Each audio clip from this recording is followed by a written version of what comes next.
Anak-anak semuanya, di video kali ini kita akan mempelajari tentang hukum Kirchhoff. Apa itu hukum Kirchhoff? Kalian lihat yang Bapak tampilkan seperti ini.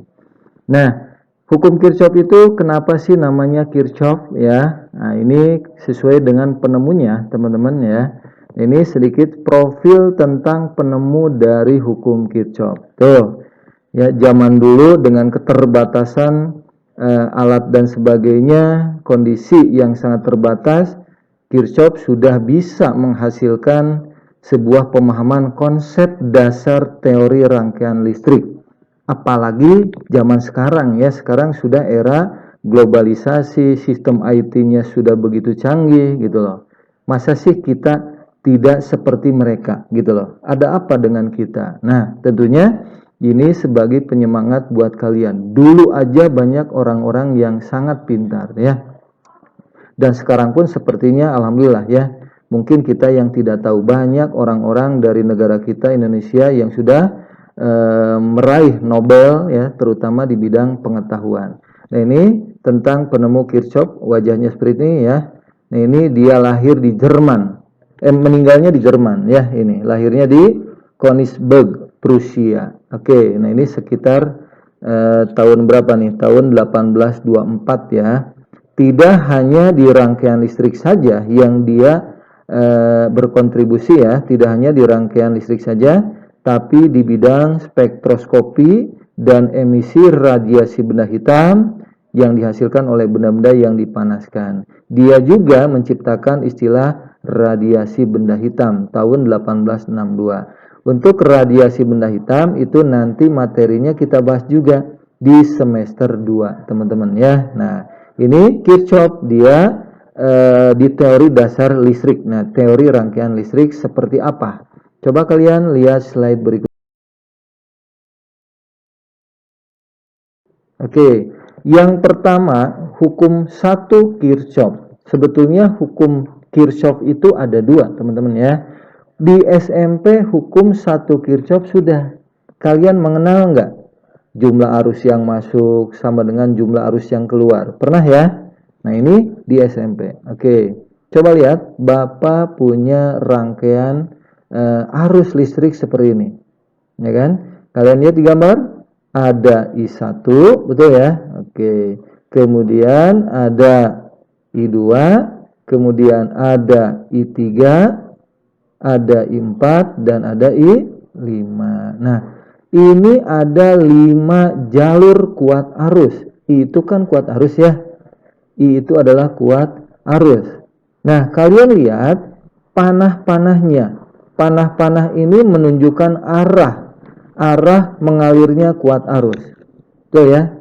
Nah, dari bunyi hukum 1 Kirchhoff itu kan arus total yang masuk melalui suatu titik percabangan dalam suatu rangkaian listrik sama dengan arus total yang keluar. Singkatnya, jumlah arus yang masuk titik cabang sama dengan jumlah arus yang keluar dari titik cabang itu. Mana titik cabang, teman-teman? Nah, titik cabang itu di sini nih, teman-teman nih. Nah, bentar, Bapak tunjukin titik cabang itu adalah yang ini nih. Nah, yang Bapak tulis C. Nah, coba kalian lihat. Nah, ini titik cabang. Ya, kalian lihat yang masuk ke titik cabang C. Lihat panahnya, berarti apa aja? I1, betul kan? Nah, yang masuk ke cabang C adalah I1, lihat panahnya. Kemudian ada I2, betul? Nah, yang masuk ke titik cabang C hanya 2 kuat arus, betul ya? Tapi yang keluar dari cabang C ada, sebutin, I3, betul? Lihat panahnya kan keluar ya kan? Keluar dari cabang C. Ada I4 dan ada I5 ya. Nah, berdasarkan bunyinya, jumlahkan kuat arus yang masuk.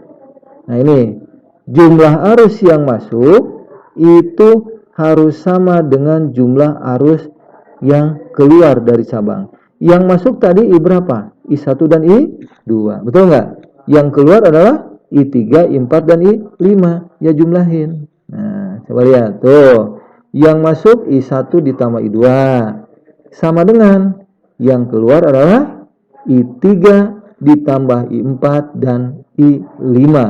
Artinya kalau dijumlahkan kuat arus yang masuk pasti sama jumlahnya dengan kuat arus yang keluar. Ini masih ingat kalian di SMP ya. Nah, ini persamaan hukum 1 Kirchhoff. Jadi kalau ada di soal, lihat berapa kuat arusnya. Lihat arus yang masuknya, lihat arus yang keluarnya. Paham ya di sini ya? Oke, yuk. Berikutnya kalian lihat hukum 2 Kirchhoff. Kalau hukum 2 Kirchhoff ini memang adanya di kelas sekarang ya, kalian kelas 3. Nah, sebetulnya di SMP sudah, cuman hanya garis besarnya saja. Oke, seperti apa bunyi hukum 2 Kirchhoff-nya? Kalian lihat. Nah, nama lain dari hukum 2 Kirchhoff itu disebut KVL atau KVL ya, atau Kirchhoff Voltage Law ya. Nah, ini hukum 2 Kirchhoff. Nah, secara teorinya bunyinya adalah seperti ini. Total tegangan atau beda potensial pada suatu rangkaian tertutup sama dengan 0. Ingat, total tegangan atau beda potensial pada suatu rangkaian tertutup sama dengan 0. Bisa dipahami, teman-teman? Oke, apa yang disebut rangkaian tertutup? Nih, kalian. Bentar ya. Oke, untuk rangkaian tertutup itu kita sebut adalah loop. Kalau di sini ya, namanya loop. Oke, coba lihat. Secara rumusnya adalah sigma E ditambah sigma I kali R sama dengan 0. Coba lihat nih ya. Sigma E ditambah sigma I kali R sama dengan 0. Nanti Bapak jelasin apa itu sigma E, apa itu sigma I kali R. Tolong kalian pahami ini dulu ya. Nah, ini hukum 2 Kirchhoff, jumlah E itu GGL ditambah sigma atau jumlah I kali R sama dengan 0. Nah, ini adalah total tegangan.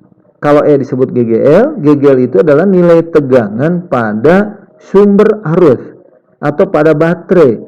Kalau I kali R ini adalah penurunan tegangan pada rangkaian. I kali R, kalau I dikali R itu kan sama dengan tegangan juga kan. Ini hukum Ohm. Kalian masih ingat ya, V sama dengan I kali R. Pokoknya kalian pahami ini adalah rumus dari hukum 2 Kirchhoff. Oke, nah tolong diingat ya, sigma E tambah sigma I kali R sama dengan 0. Nah, bagaimana kalau ditanya tegangan antara dua titik? Tegangan antara dua titik. Tegangan itu kan voltage ya, V ya, antara dua titik. Misalnya, Bapak punya rangkaian seperti ini, teman-teman ya. Di sini ada E1. E1 itu adalah baterai yang pertama gitu loh ya. Sebelah kanannya ada E2. Kemudian ini ada R1. R itu resistor atau hambatan. Kemudian yang di bawah ada R2. Nah, untuk mencari tegangan antara dua titik, misalnya Bapak taruh titik A di sini, kemudian titik B di sini sebelah kanan. Berarti dua titik itu yang mana? Yang ini, titik A ke titik B. Paham ya? Titik A ke titik B, kalian lihat di antara A dan B ada apa aja. Nah, kalau di rangkaian ini antara A dan B hanya R1 saja. Berarti hanya ada hambatan saja. Paham ya? Nah, terus apa lagi?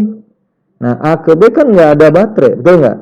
Kalau nggak ada baterai, paling tidak A ke B itu ada arus gitu loh. Misalnya arah arusnya ke sini, searah jarum jam.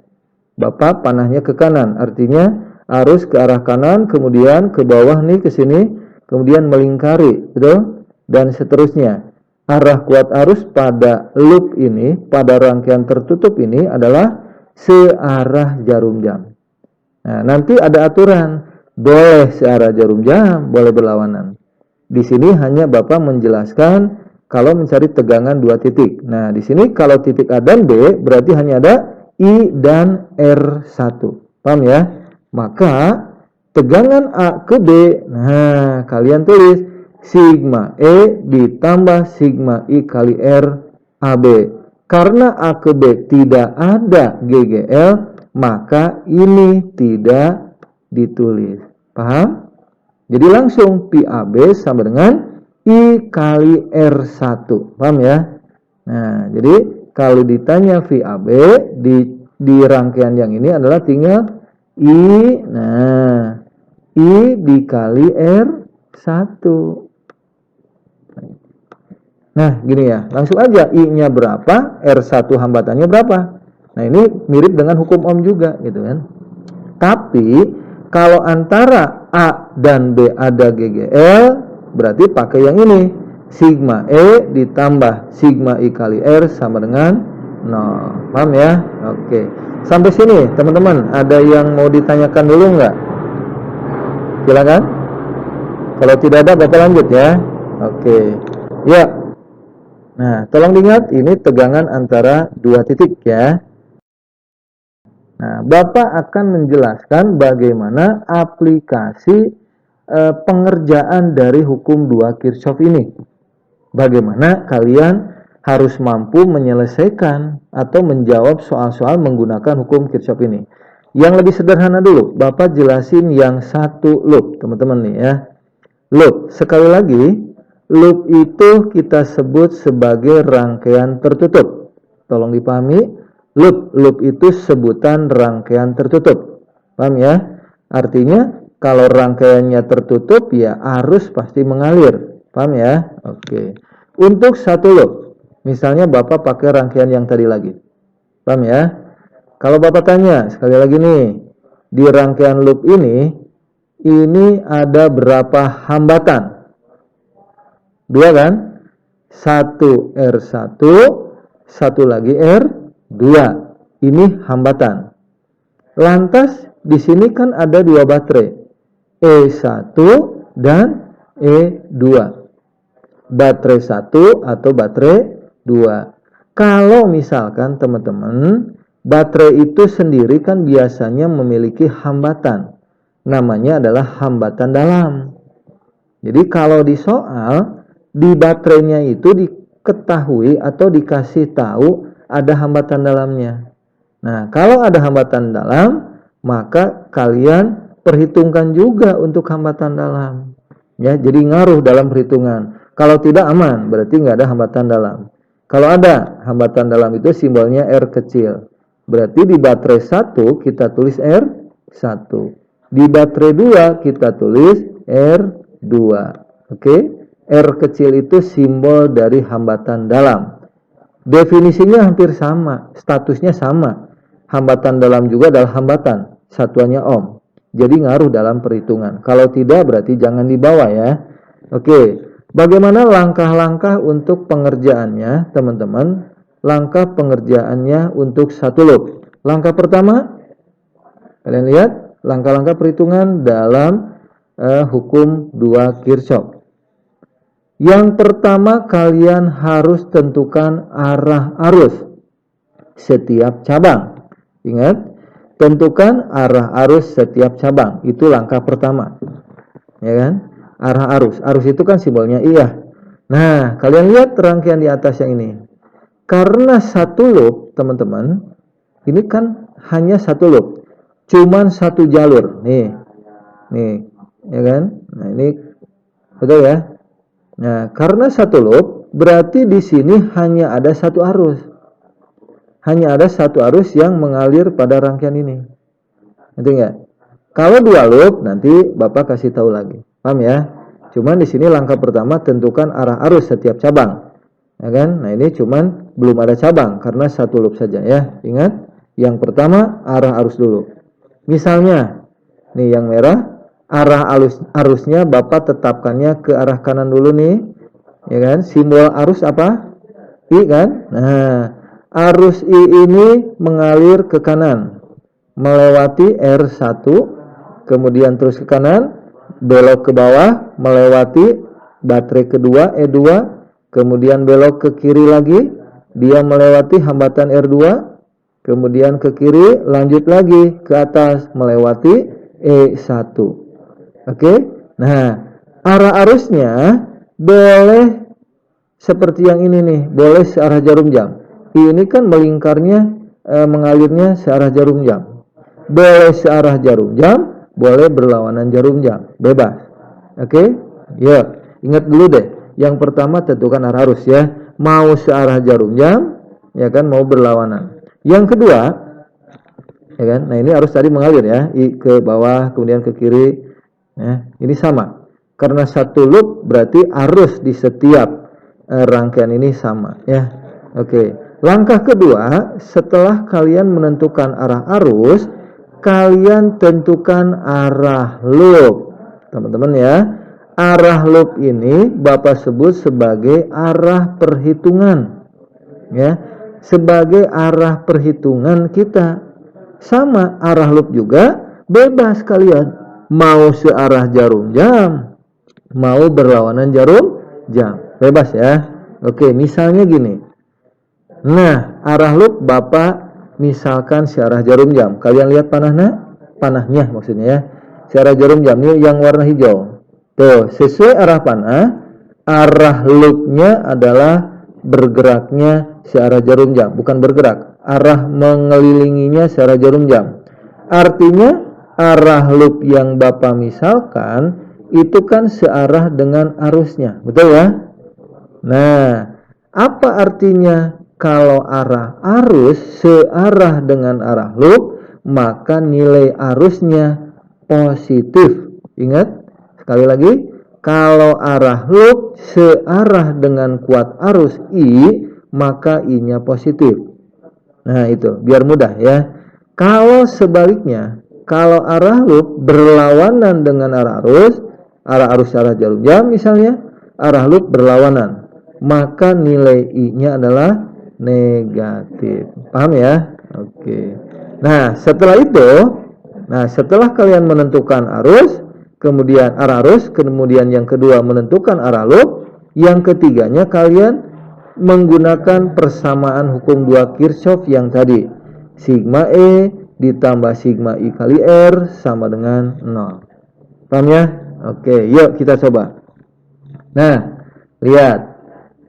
Yang pertama min S1. Kenapa min? Coba lihat nih, teman-teman ya. Nah, lihat. Arah loop.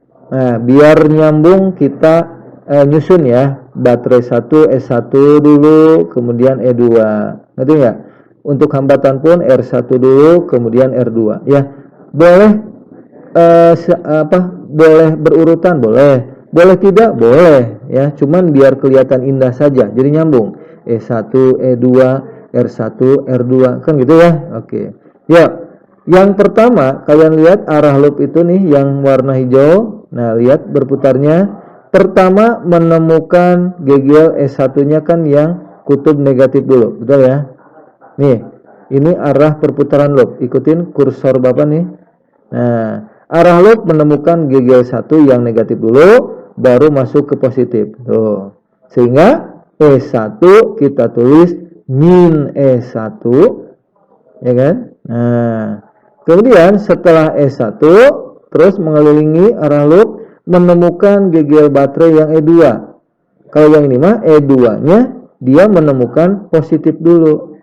Arah loop, ya kan? Sekali lagi, arah loop terhadap GGL1 menemukan negatif dulu, kemudian lanjut terhadap GGL2 menemukan positif dulu, sehingga E2 kita tulis positif. Nih, min E1 ditambah E2 ditambah sigma. Nah, kembali ke persamaan yang keduanya, yang berikutnya.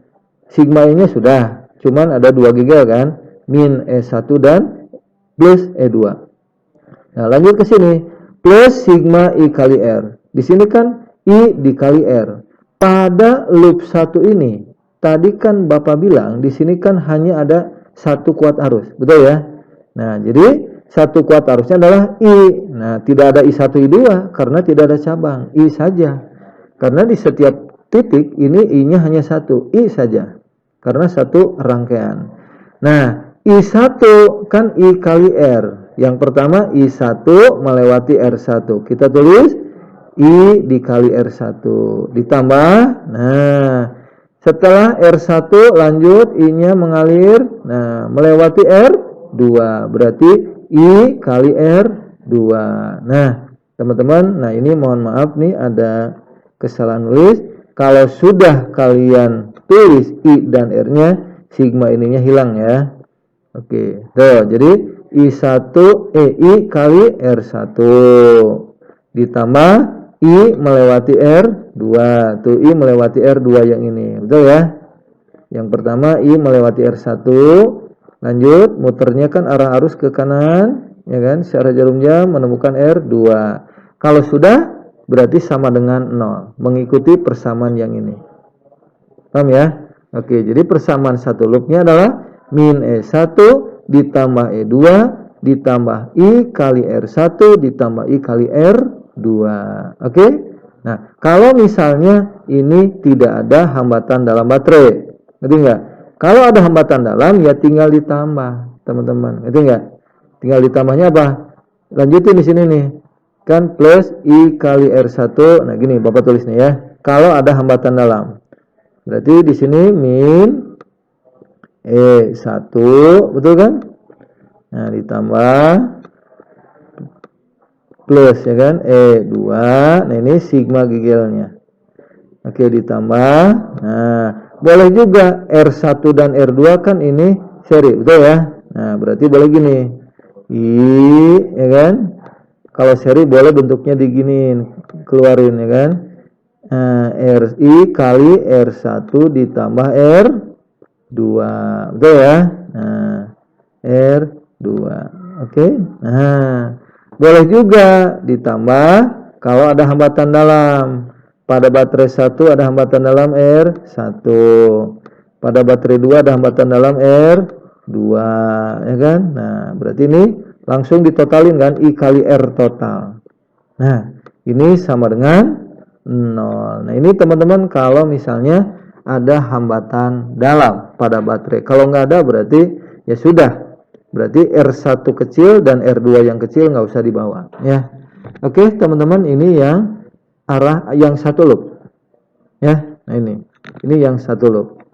Oke, nah ini yang barusan Bapak tulis. Kalau misalnya tidak ada hambatan dalam, berarti yang ini nih. Ya. Karena R1 dan R2-nya adalah seri, boleh kalian dijumlahkan langsung. Tuh. Tapi yang ininya sigmanya kan sudah disubstitusi, maka yang ini jangan ditulis sigmanya nih. Ya kan? Nah, jadi min E1 ditambah E2 ditambah I kali R1 ditambah R2, ya kan? Kalau ini di aljabar dikali-kalikan kan, I1 kali R1 ditambah I kali R2 ya sama dengan yang ini, persamaan yang atasnya, ya. Oke, teman-teman, ini cara pengerjaan yang satu loop. Nah, berikutnya kalian yang mesti yang harus kalian ingat itu adalah arahnya saja. Nih, kalian lihat, kalau arah loopnya searah I, maka I-nya positif. Tadi yang Bapak jelasin ya. Tapi kalau arah loopnya berlawanan dengan I, maka I-nya bernilai negatif. Nah, berikutnya kalau arah loopnya menemukan kutub baterai atau gegel yang positif dulu, maka E-nya positif. Nah, sebaliknya kalau arah loop menemukan kutub baterai yang negatif dulu, maka E-nya kalian tulis negatif. Paham ya? Jadi mana yang lebih dulu ditemukan? Arah loop itu menemukan negatif baterai dulu atau positif baterai. Nah, atau seperti ini kalian coba lihat. Nah, misalkan ini kan simbol baterai ya, betul nggak? Nah, yang panjang kan positif, yang pendeknya kan negatif. Ya, misalkan arah loopnya nih yang hijau, ini panahnya adalah kalau kita ngikutin arah panah, berarti muternya arah loop itu searah jarum jam, betul ya? Berarti searah jarum jam pada rangkaian ini berarti dari kiri ke kanan, betul ya? Arah loop pada rangkaian ini dari kiri ke kanan. Karena dari kiri ke kanan berarti menemukan yang positif dulu. Ya, sehingga gegelnya positif. Tuh ya. Nah, sebaliknya kalau misalkan simbol gegelnya seperti ini, yang panjang positif sama ya, yang pendeknya negatif, tapi arah loopnya Bapak rubah. Nah, arah putaran loopnya adalah yang melewati gegel ini adalah berlawanan jarum jam nih. Berarti kalau berlawanan jarum jam, dia menemukan kutub yang negatif dulu, baru positif. Sehingga E-nya bernilai negatif. Paham ya? Jadi di sini yang harus kalian ingat adalah nilai positif dan negatifnya. Ini yang di atas tadi ya. Kapan positifnya, kapan kuat arusnya positif, kapan kuat arusnya negatif, dan kapan gegelnya positif, dan kapan gegelnya bernilai negatif. Sampai sini, teman-teman ada yang mau ditanyakan? Silakan. Tidak ada? Oke, kalau tidak ada kita lanjut. Biar lebih paham, kita coba di contoh soal. Oke? Yuk. Nah, Bapak ngambil contoh soalnya yang 2 loop, biar langsung ya. Ini contoh soal UN Fisika 2009, tahun yang lalu ya. Ini sepertinya UN terakhir nih ya. Ini nomor 27. Gambarnya seperti ini. Pada rangkaian listrik sederhana 2 loop. Ada 2 loop nih ya. Seperti gambar. Tentukan nilai kuat arus yang kiri. Yang kiri yang mana? Ini nih. Tuh nih. Kelihatan sama kalian? Coba nih. Nih. Nilai kuat arus yang kiri di sini I1. Pada soal ini kebetulan arah I1-nya sudah ditentukan. Yaitu kalau di sini ya keluar dari 6 volt kan, berarti ke arah atas panahnya. Tuh, arah I1 itu ke atas menuju titik F, kemudian ke kanan melewati 2 ohm, kemudian ke cabang E. Nah, itu enggak. Kemudian pasti ada yang ke bawah, ada yang ke kanan. Oke? Nah, yang ditanya adalah I1. Yuk, gimana caranya?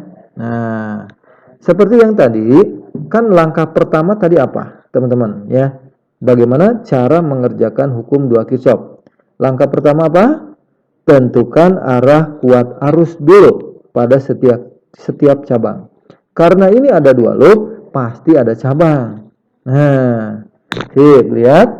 Nah, karena di soalnya sudah ditentukan arah I1 kan ke atas nih. Berarti ke kanan nih yang merah nih. Misalkan ini kasih nama ya I1 juga kan. I1 melewati 2 ohm, kemudian I1 menuju cabang titik E. Ibarat air, kalau ada cabang ya, I1 menuju E, masuk ke cabang, pasti ada yang keluar. Kemana? Keluar dari E, berarti ada yang ke bawah, menuju titik B, ada juga yang lurus nih, dari E, menuju titik D, kemudian ke C, kemudian ke B. Ingat kalau ada cabang, pasti kuat arusnya, gunakan hukum 1 Kirchhoff. Arus yang masuk ke E adalah I1, nah kemudian pasti ada yang ke bawah, kasih nama I2. Kemudian pasti ada yang ke kanan, kasih nama I3. Oke? Berarti di sini berlaku hukum 1 Kirchhoff. Arus mana yang masuk ke titik E? I1. Betul kan? Nah, jadi yang masuk ke cabang E hanya I1. Yang keluar dari E adalah I2 dan I3. Sehingga persamaan hukum 1 Kirchhoff di sini apa? Nanti pasti dipakai tuh. Berarti di sini apa? I1 jumlah arus yang masuk ke titik E sama dengan jumlah arus yang keluar ada 2 kan? Nah, jumlahkan yaitu apa? I2, betul kan? Nah, ditambah I3. Wow. Ditambah I3. Gini ya. Nah, ini persamaan di titik cabang E ya. I1 sama dengan I2 ditambah I3. Kalau ditanya I3, berarti I1 kurangi I2. Paham ya? Kalau ditanya I2, berarti apa? Oke, kalau ditanya I2, I1 kurangi I3. Oke, yuk. Kita lanjut ya. Arah arusnya pada titik cabang sudah Bapak tulis nih. Sudah Bapak gambar I1, I2, dan I3. Nah, sebelum langkah selanjutnya, Bapak mau ngetes dulu nih, biar kalian tahu jalur-jalur setiap masing-masing I. Kalian lihat I1 dulu nih. I1 sebetulnya I1 itu adalah dari titik B. Dari titik B berarti kan ke kiri nih, menuju A ya, kemudian menuju F sampai di E. Itu jalur I1, paham ya? Kalau jalur I2 berarti dari E menuju B saja. Tuh. Kan dari E ke bawah kan, I2 menuju B saja. Udah, itu jalur I2. Sementara jalur I3 dari E ke kanan menuju D, menuju C dan berakhir di B. Awas, jangan pabalit ya. Sekali lagi, jalur I1 itu dari B menuju E, A, menuju F, menuju E. Jalur I2 dari E ke B, jalur I3 dari E ke B, ke C, dan berakhir di B. Oke, langkah kedua, setelah menentukan kuat arus, yaitu apa? Tentukan arah loop. Nah, misalnya Bapak kasih warna hijau lagi. Di loop pertama itu yang ini nih, yaitu jalur A, B, E, F. Itu loop pertama.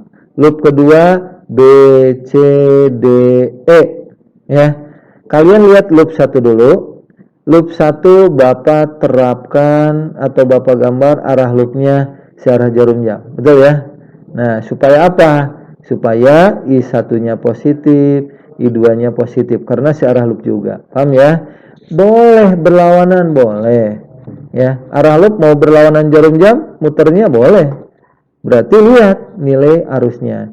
Kalau berlawanan jarum jam berarti I1 negatif, I2 negatif. Paham ya? Nah, ini arah loop di loop pertama ya. Yang kedua, di loop kedua arah loopnya Bapak sekarang ganti nih. Sekarang di loop 2 mah berlawanan jarum jam. Nih lihat lasernya ya.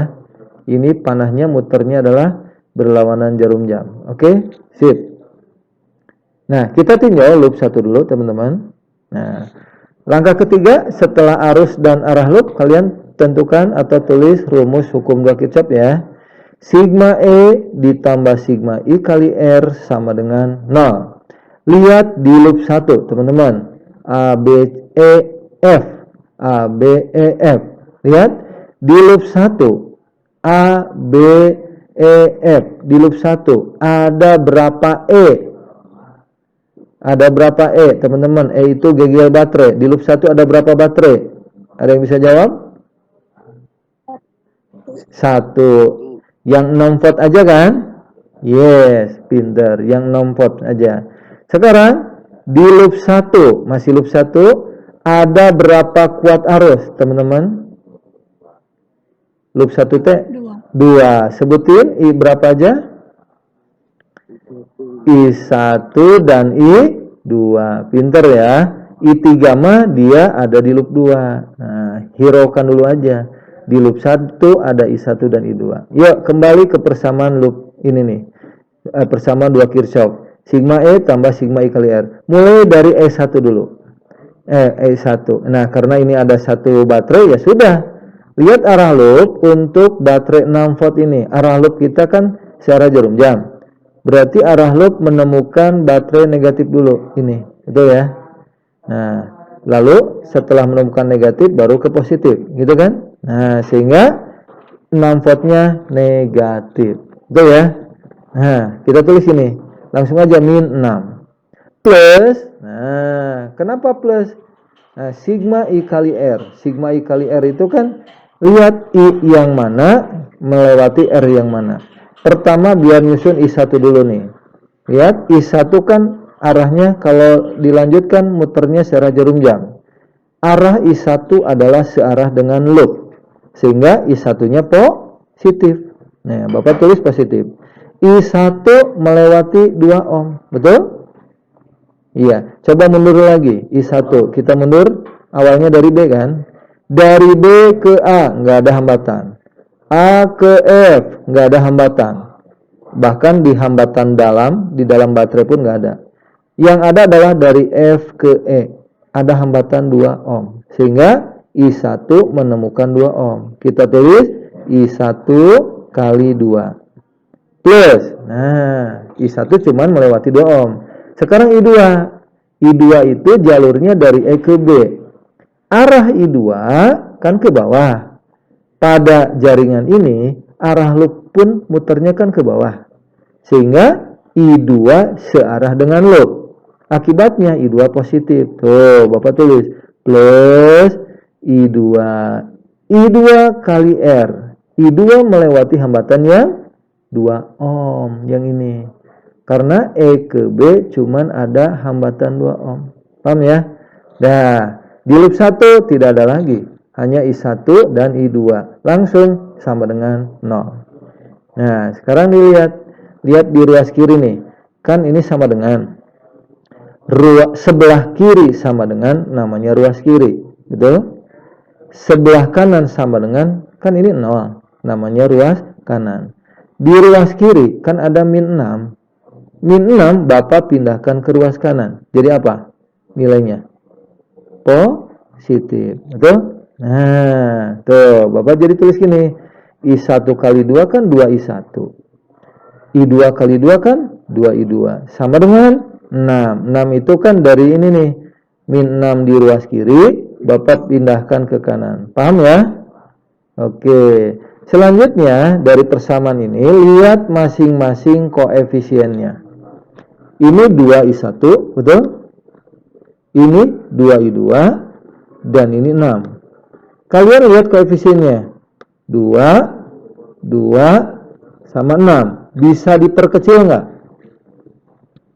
Coba. Bisa kan? Habis dibagi berapa? Bisa. Bisa bagi 2 kan? Bagi 2. 2I1 bagi 2, I1. 2I2 bagi 2, I2. Dan 6 bagi 2, 3. Paham ya? Kalau bisa disederhanain, sederhanakan dulu aja. Biar lebih mudah menghitungnya. Biar tidak terlalu besar. Tuh, persamanya jadi gini. Dapatlah persamaan 1, teman-teman. Ngerti? Oke, sekarang loop 2. Kalian perhatikan. Nah, arah arus sudah kita gambar, ya kan? Nah, di loop 2 ada I2 dan I3. Arah loop sudah kita gambar berlawanan jarum jam. Tulis sekarang rumus 2 Kirchhoff-nya kayak tadi. Sigma E ditambah sigma I kali R sama dengan 0. Paham ya? Oke, kita mulai pelan-pelan. Yuk. Di loop 2 ada berapa baterai, teman-teman? Yuk. Di loop 2 ada berapa baterai? GGL? 1 ya? Ini yang 8 volt. Betul kan? Nah, loop 2 itu B, C, D, E. Rangkaian tertutupnya ini B, C, D, E. Di loop 2 hanya ada 1 baterai 8 volt. Kita lihat negatif atau positif 8 voltnya. Kembali ke arah loop. Arah loop yang sudah kita tetapkan muternya berlawanan jarum jam. Betul kan? Berarti arah loop menemukan negatif dulu. Betul nggak? Kan muternya gini nih. Tuh, muter ke atas menemukan negatif, baru menemukan positif. Dan seterusnya. Dia berputarnya berlawanan jarum jam. Sehingga 8 voltnya negatif. Betul? Nah, berikutnya I2. I2 kan dari E ke B. Arah loop pada jaringan E ke B adalah ke bawah juga. Sama ya? Nah, arah I2 dengan arah loop kita searah. Sehingga I2 positif. Tapi I3 itu dari E nih ke D, ke C, ke B. Kan muternya I3 searah jarum jam. Tapi arah loop di loop 2 adalah berlawanan. Sehingga I3 negatif karena berlawanan. Paham ya? Nah, Bapak tulis jadi gini. Tuh. Arah loop menemukan 8 voltnya negatif. Kita tulis negatif 8. Plus I2 searah dengan loop berarti positif. I2 tadi melewati 2 ohm kan, langsung aja I2 kali 2. I3 negatif kan, nah negatif I3, I kali R. I3 dia menemukan 1 ohm yang ini. Dari E ke D cuman 1 ohm nih hambatannya. D ke C nggak ada hambatan. C ke D nggak ada hambatan. Sehingga I3 kali 1 saja. sama dengan 0. Kemudian seperti tadi teman-teman, ya, kemudian kayak tadi teman-teman ya, kita pindahkan persamaan di ruas kiri, min 8 ke kananin, jadi 8 kan? Nah, sehingga 2I2 kurangi I3. Kan ini I3 kali 1, berarti ya 1 mah nggak usah ditulis ya. Nah, jadi 2I2 min I3 sama dengan 8. Nah, inilah persamaan 2. Oh ya, teman-teman, koefisiennya kan 2, 1, 8. Bisa disederhanain nggak persamaan ini? Bisa nggak? Tidak ya? Nah, kalau tidak, berarti ya tetap 2I2 min I3 sama dengan 8. Nah, sekarang setelah ini gimana, Pak? Nah, kalian di materi matematika, di konsep matematika, kalian sudah belajar eliminasi kan? Sudah kan? Iya. Nah, eliminasi tidak asing di matematika, teman-teman ya. Nah, bagaimana cara mengeliminasi? Tentunya harus sama variabelnya. Kembali ke persamaan 1. Kalian lihat yang ini. I1 tambah I2 sama dengan 3. Berarti variabelnya ada 2. Apa? I1 dan I2. Lihat persamaan 2. Yang ini nih, yang bawah ya. Persamaan 2 kan? 2I2 min I3 sama dengan 8. Variabelnya pun ada 2. Tapi beda. Ini I2 dan I3 untuk persamaan 2. Tapi persamaan 1, I1 dan I2.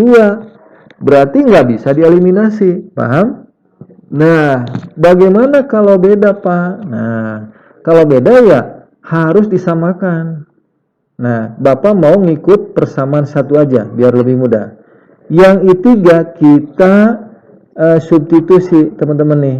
I3 ini substitusi. Lihat persamaan yang di atas nih. Kita ngambil dari persamaan hukum 1 Kirchhoff di cabang titik E yang tadi, betul ya?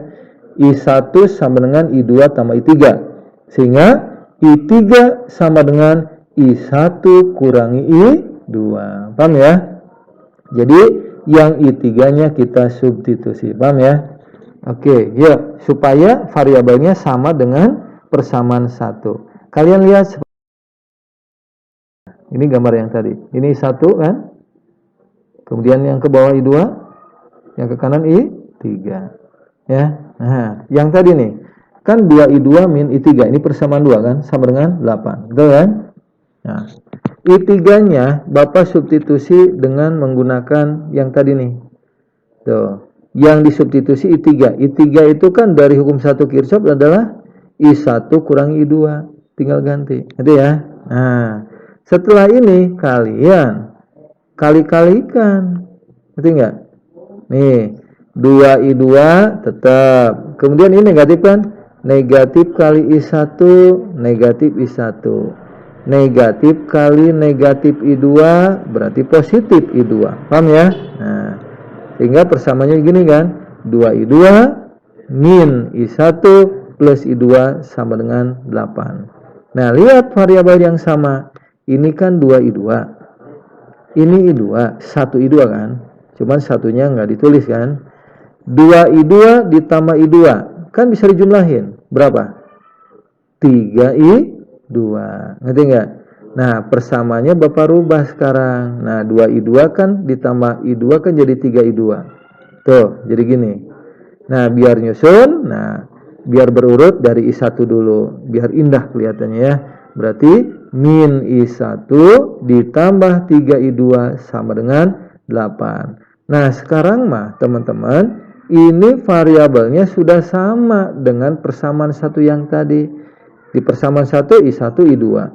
Sekarang persamaan yang ketiga yang ini kan sudah dirubah nih ya. Persamaan 2-nya jadi persamaan yang baru yang ini. Min I1 dan 3I2.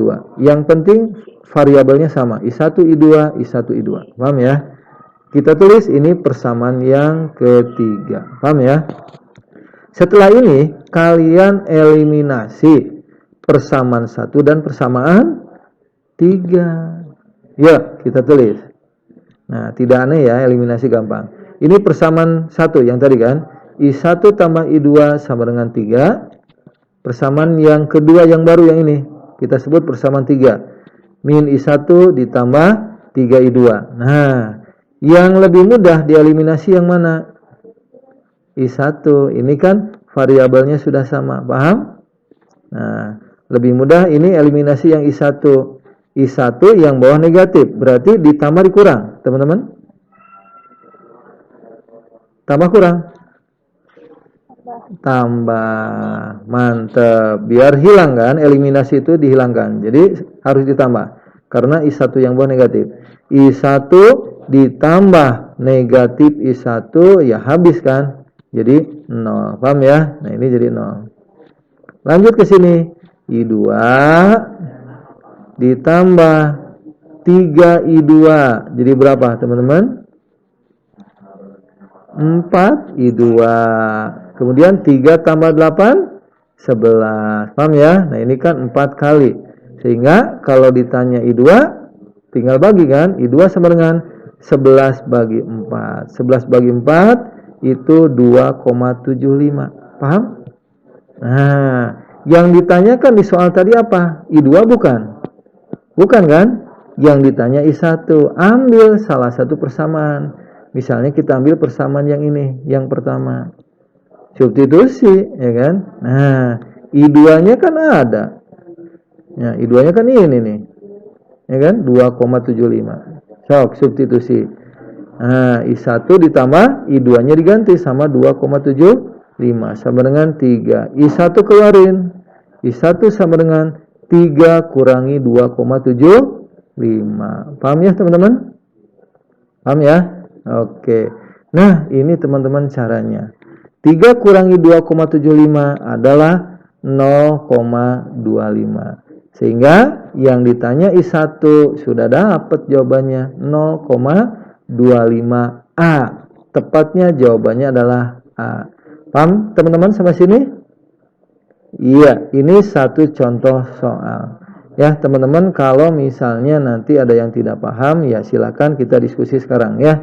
Oke, ini yang bisa Bapak sampaikan, mudah-mudahan bermanfaat. Sukses selalu buat kalian. Kita kembali ke Google Meet lagi.